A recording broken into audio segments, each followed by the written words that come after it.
സംസ്ഥാനത്തെ സാമൂഹ്യ സുരക്ഷാ ക്ഷേമനിധി പെൻഷൻ ഗുണഭോക്താക്കൾക്ക് ഒരുപോലെ സന്തോഷം നൽകുന്ന വളരെ പ്രധാനപ്പെട്ട ഒരു വാർത്താ അറിയിപ്പാണ് ഈ മണിക്കൂറുകളിൽ പുറത്തു വന്നിരിക്കുന്നത്. സംസ്ഥാനത്ത് ജനുവരി മാസത്തിലെ പെൻഷൻ തുക വിതരണം ആരംഭിക്കുന്നതോടൊപ്പം തന്നെയാണ് പെൻഷൻ ഗുണഭോക്താക്കൾക്ക് ആശ്വാസ വാർത്ത എത്തിയിരിക്കുന്നത്. സംസ്ഥാനത്തെ 62 ലക്ഷത്തോളം വരുന്ന ക്ഷേമ പെൻഷൻ ഗുണഭോക്താക്കളുടെയും കാത്തിരിപ്പ് അവസാനിക്കുന്നു. 2025 ജനുവരി മാസത്തിലെ ആദ്യത്തെ പെൻഷൻ വിതരണം ആരംഭിക്കുന്നതോടൊപ്പം തന്നെ പെൻഷൻ ഗുണഭോക്താക്കൾക്ക് 6400 രൂപ വീതം കുടിശ്ശികയായി കിടക്കുന്നതിൽ ഒരു ഗഡു കൂടി അനുവദിക്കുമെന്ന് സംസ്ഥാന സർക്കാർ നേരത്തെ തന്നെ അറിയിച്ചിരുന്നതാണ്. ജനുവരി മുതൽ മാർച്ച് വരെയുള്ള കാലയളവിലെ തനത് പെൻഷൻ തുകയോടൊപ്പം ഒരു ഗഡു കുടിശ്ശിക കൂടി അനുവദിക്കുമെന്ന് ധനമന്ത്രി വാർത്താ സമ്മേളനത്തിലും അറിയിച്ചിരുന്നു.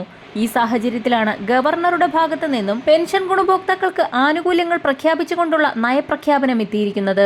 മാസം തോറുമുള്ള ക്ഷേമ പെൻഷൻ 1600 രൂപയിൽ നിന്ന് കൂട്ടുമെന്ന് സൂചന നൽകി ഗവർണർ രാജേന്ദ്ര ആർലേക്കറുടെ നയപ്രഖ്യാപന പ്രസംഗം എത്തി. ആനുകൂല്യങ്ങൾ അധികാരികളുടെ ഔദാര്യമല്ല, ഗുണഭോക്താക്കളുടെ അടിസ്ഥാന അവകാശമായാണ് സർക്കാർ കാണുന്നതെന്ന മലക്കം മറിച്ചിലും നയപ്രഖ്യാപനത്തിലുണ്ട്. ക്ഷേമ പെൻഷൻ മുടങ്ങിയതിനെതിരെയുള്ള കേസിൽ പെൻഷൻ സഹായം മാത്രമാണെന്നും അവകാശമല്ലെന്നുമായിരുന്നു ഹൈക്കോടതിയെ സർക്കാർ അറിയിച്ചിരുന്നത്.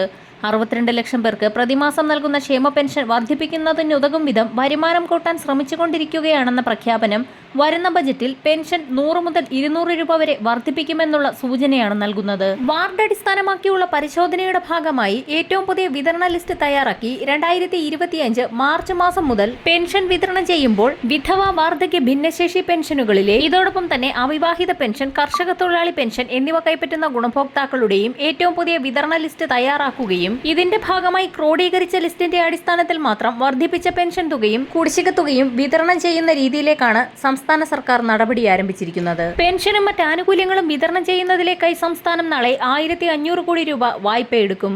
തുക എത്തിച്ചേരുന്ന സാഹചര്യത്തിൽ പെൻഷൻ വിതരണം വരുന്ന ആഴ്ച മുതൽ ആരംഭിക്കും.